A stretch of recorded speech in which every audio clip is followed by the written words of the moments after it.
Hi friends, இந்த வீடியோவில் வந்து நம்ம என்ன பார்க்க போகிறோம் அப்படின்னு கேட்டிங்கன்னா, இப்போ வந்து நம்மளோட ரோலெக்ஸ் திரைப்படம் வந்து எப்போ வந்து ஸ்டார்ட் ஆகும் அப்படின்ட்டு வந்து இப்போ வந்து ஒரு அஃபிஷியலான அப்டேட் வந்திருக்குங்க. இந்த ஒரு விஷயம் வந்து இப்போ வந்து ரசிகர் மத்தியில் ரொம்ப ரொம்ப ட்ரெண்டிங்காக போய்ட்டுருக்கு அப்படின்னு கண்டிப்பாக சொல்லி ஆகணும். இப்போ வந்து நம்மளோட சூர்யாவோட கரியரில் வந்து வாடிவாசலுக்கு அப்புறம் வந்து ரொம்ப ரொம்ப எதிர்பார்க்குற ஒரு திரைப்படம் அப்படின்னா கண்டிப்பாக அது ரோலெக்ஸ் அப்படின்னு சொல்லலாம்.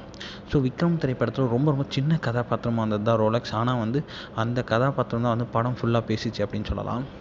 இப்போ நம்மளோட சூர்யாவோட ரோலக்ஸ் திரைப்படம் வந்து கண்டிப்பாக வந்து எடுக்கப்படும் அப்படின்னு வந்து அஃபிஷியலாக லோகேஷ் கனகராஜ் டேரக்டரே சொல்லியிருந்தாங்க. இப்போ வந்து அதற்கான அஃபிஷியல் நியூஸ் என்ன அப்படின்னு கேட்டிங்கன்னா, இப்போ வந்து கண்டிப்பாக வந்து லோகேஷ் வந்து நம்மளோட ரோலெக்ஸ் திரைப்படத்தை எடுக்க போகிறாரா. நம்மளோட ஜனநாயகன் திரைப்படத்தோட ப்ரொடக்ஷன் கம்பெனியான கேவிஎன் ப்ரொடக்ஷன் கம்பெனி தான் வந்து அந்த திரைப்படத்தை வந்து எடுக்க போகிறாங்களாம். இந்த திரைப்படத்தோட ஷூட்டிங் வந்து கூலிக்கு அப்புறம் அதுக்கப்புறம் கைதி 2க்கு அப்புறம் வந்து இந்த திரைப்படத்தோட ஷூட்டிங் வந்து எடுக்கிறதுக்கு எல்லா வாய்ப்பும் இருக்குது அப்படின்னு சொல்கிறாங்க. ஸோ சூர்யா வந்து இந்த திரைப்படத்தை வெங்கி அட்லூரி இருக்கிற அந்த திரைப்படத்தை முடிச்சுட்டு வந்து அஃபிஷியலாக வந்து நம்மளோட ரோலெக்ஸ் திரைப்படத்தில் இணைய போகிறாங்க அப்படின்ற வந்து நியூஸ் கிடச்சிருக்குங்க. இப்போ வந்து கண்டிப்பாக வந்து ஒரு மோஸ்ட் எக்ஸ்பெக்டட் ஃபிலிமான ரோலெக்ஸ் திரைப்படம் வந்து உருவாக போகுது வந்து ரொம்ப பெரிய ஒரு ஹாப்பினஸை கொடுக்குது. இந்த ஒரு வந்து இப்போ வந்து சூர்யா ஃபேன்ஸ் மத்தியில் ரொம்ப ரொம்ப ட்ரெண்டிங்காக போய்